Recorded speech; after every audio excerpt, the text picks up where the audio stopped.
साजिश थी। देखो साजिश वाला एंगल और हर एक एंगल को देखा गया और अथॉरिटीज ने एक प्रीलिमिनरी रिपोर्ट को रिलीज किया जिसके हिसाब से ये पक्का हो गया कि प्लेन में हुआ क्या था उस दिन। प्लेन टेक ऑफ हुआ और टेक ऑफ के समय सारे सिस्टम्स बिल्कुल नॉर्मल काम कर रहे थे और ये देखो रिपोर्ट, टेक ऑफ के जस्ट 3 सेकंड बाद दोनों इंजन बंद कर दिए गए। तो क्या इसका मतलब पायलट्स ने बंद किया?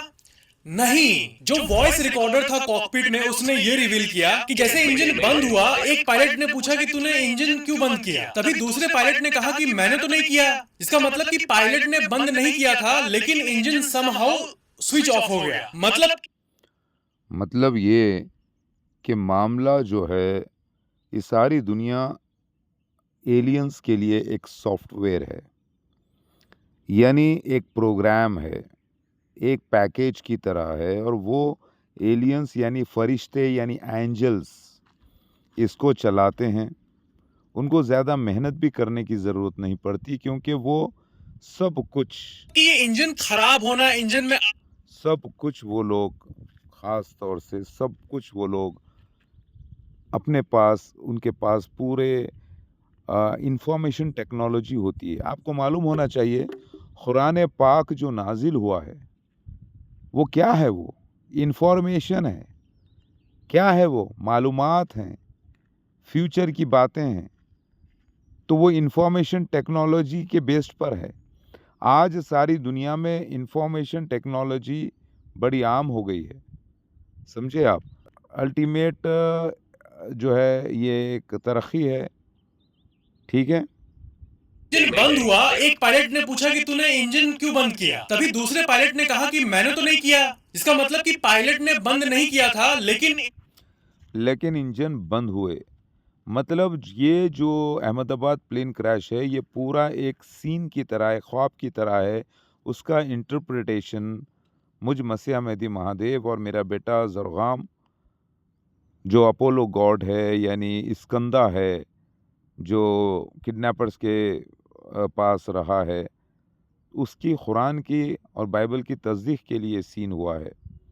ये एक आज का मौजूज़ा है और इंफॉर्मेशन टेक्नोलॉजीज़ वालों के लिए ये ऐसा मौजूज़ा है, मिरेकल है कि पहले तो मूसा अलैहिस्सलाम ने छड़ी से समंदर को अलग कर दिया, तो कोई देखने वाला नहीं था उन लोगों के अलावा, ना कोई वीडियोग्राफी थी। लेकिन आज के दौर में अगर कोई देखना चाहता है तो ये Ahmedabad plane crash is equal to Shiv Skanda Mahaleela या ज़्यूस अपोलो होली ड्रामा। समझिए आप। तो ये बहुत बड़ा चमत्कार है। दुनिया को समझना चाहिए कि हर चीज़ अल्लाह के एक कंप्यूटर से कनेक्टेड है जिसको एलियंस यानी एंजल्स डील करते हैं और वो सब लोग काम करते हैं। वहाँ पर बटन दबता है, यहाँ पर किसी की जान जाती है, किसी का एक्सीडेंट होता है। सब कुछ डिज़ाइन किया हुआ है और कोई हादसा भी दुनिया में, कोई प्रॉब्लम भी, कोई तकलीफ़ बोलो या कोई राहत बग़ैर अल्लाह के इज़्न के नहीं आती। ये एक अल्लाह की तरफ से पूरा प्रोग्राम है दुनिया। मतलब कि पायलट ने बंद नहीं किया था लेकिन इंजन समहाउ स्विच ऑफ हो गया। मतलब कि ये इंजन खराब होना, इंजन में आग लगना वैसा केस था ही नहीं। अब अगर स्विच ही बंद हो जाए तो फिर इंजन कहां से चलेगा, और वही हुआ इस केस में। और जैसे इंजन ऑफ हुआ वैसे तुरंत तो पायलट ने इंजन को वापस ऑन किया, लेकिन क्योंकि प्लेन कुछ ही दूर आसमान में था तो उतना समय नहीं था कि इंजन रीस्टार्ट हो। क्योंकि इंजन रीस्टार्ट तो होता है लेकिन उसमें 60 सेकंड लगते हैं लगभग, और उतना समय था ही नहीं। और सब कुछ देखा गया कि कोई साजिश तो नहीं किया गया, या फिर इंजन के तेल का क्वालिटी तो खराब नहीं था, कुछ नहीं था, सब नॉर्मल था प्लेन में। बस बात यह है कि ये रिपोर्ट ये बताता है कि बोइंग कंपनी और एयर कंपनी कह रही है कि पायलट्स ने इंजन बंद किया, लेकिन जो लोग पायलट्स पे भरोसा करते हैं वो कह रहे हैं कि पायलट्स ऐसा क्यों करेंगे। और इंजन ऑफ करने का स्विच लाइट बल्ब की तरह नहीं होता है कि बस दाब दो बंद हो जाए। उसको करने का एक पूरा प्रोसेस होता है जो कि गलती से तो नहीं किया जा सकता भाई। तो एयरलाइन कंपनी पायलट्स पे ब्लेम और पायलट के साथ वाले लोग इलेक्ट्रिकल सिस्टम पे दोष डाल रहे हैं। अब ये था प्रीलिमिनरी रिपोर्ट, लेकिन जो फाइनल रिपोर्ट आएगा उसमें ये पता चलेगा कि कौन एक्चुअली में जिम्मेदार है। फाइनल रिपोर्ट और प्रीलिमिनरी, नोट करिए, फाइनल रिपोर्ट या प्रीलिमिनरी रिपोर्ट जो भी है, जो फरिश्ते जो काम करते हैं वो नज़र नहीं आते। अब जो नज़र आते हैं उनके ऊपर ब्लेम जाता है। अब नज़र आने वाली कंपनी अगर पायलट्स नहीं है दुनिया में तो नज़र आने वाली कंपनी कौन है? मैन्युफैक्चरर है, बोइंग बनाने वाली कंपनी पे जाएगी बात। लेकिन वो लोग अपने आप को बचाने के लिए पायलट्स पे ढकेलेंगे। लेकिन ये आखिर ये मामला हुआ क्यों? क्योंकि इसके अंदर तकरीबन 40 और नहीं बल्कि आज की डेट में 52 होली साइंस मिले हैं। इस कुरान की आयत सूरा नंबर 33 आयत नंबर 4 एंड 5 जिसमें बच्चे के बाप का नाम बदलने का ज़िक्र है। और कुरान की आप आयत देख लें सूरह सूरह अनफ़ाल सूरा नंबर 8 और आयत नंबर 27 और उसमें अल्लाह के रसूल से ख़यानत करने का ज़िक्र है। वहाँ पर अल्लाह मना फरमाता है। और Exodus Bible Old Testament chapter number 21 verse number 16 में किडनैपिंग का ज़िक्र है। तो ये पूरा मामला एक है।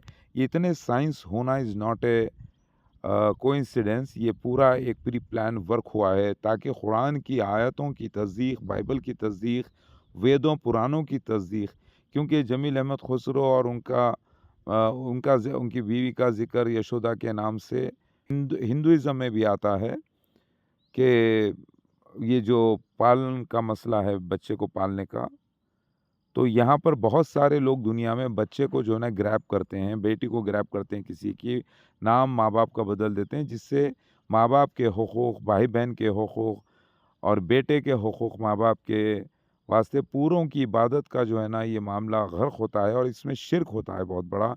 और ये बहुत बड़ा जुर्म है माना गया है। और हदीस है कि जिसने भी अपने माँ बाप का नाम बदला, अपना नस्ब बदला है या अपने किसी को लगाया है तो वो जहन्नुम में जाएगा। ये बहुत बड़ा गुनाह है। और इसके अंदर और एक एक बात निकल के आई है। सूरह अल इसरा आयत नंबर 23 में उफ़ का ज़िक्र है। उफ़ भी ना कहो। तो जो गाड़ी में जो बच्चे को लेकर गए थे राजेंद्र नगर से भुवनगिर में, वो गाड़ी का नंबर है TS 07 उफ़ 2232। मतलब मसीहा को तकलीफ़ हो रही है, बाप के नाते तकलीफ़ हो रही है। 2 ज़रगाम 2 यानी 2 को हम 2 कहते हैं हिंदी में। और क्योंकि हिंदी इंडिया की नेशनल लैंग्वेज है उसको हम कंसीडर करेंगे। 23 का कोड है ज़रगाम का 5 जिसका टोटल 5 होता है, वो ज़रगाम का कोड है। 2 ज़रगाम फिर 2 यानी 2, समझे आप? तो ये जो टोटल इसका होता है 5 और 4 यानी 9। 9 का मतलब इज़ इक्वल टू सूरह तौबा की तरफ इशारा करता है कि ऐसे लोगों को तौबा करना चाहिए। अल्लाहू अकबर। तो आपने देखा कि सब कुछ मामला अल्लाह की तरफ से होता है। अल्लाह फरमाते हैं कि पत्ता भी अल्लाह की मर्ज़ी के बगैर नहीं हिलता। लेकिन जो फाइनल रिपोर्ट आएगा उसमें ये पता चलेगा कि कौन एक्चुअली में जिम्मेदार है। फाइनल रिपोर्ट और प्रीलिमिनरी रिपोर्ट में अंतर होता है। लाइक सब्सक्राइब और नोट कीजिए, इस फाइनल और रिपोर्ट से पहले सबसे पहले वर्ल्ड में इसको डिकोड मैंने कर दिया, क्योंकि मुझे ये पूरा सॉफ्टवेयर मेरे माइंड में डाला गया था 16 जून 2025 को अल्लाह की तरफ से तहज्जुद के वक्त ये वाक़या हुआ।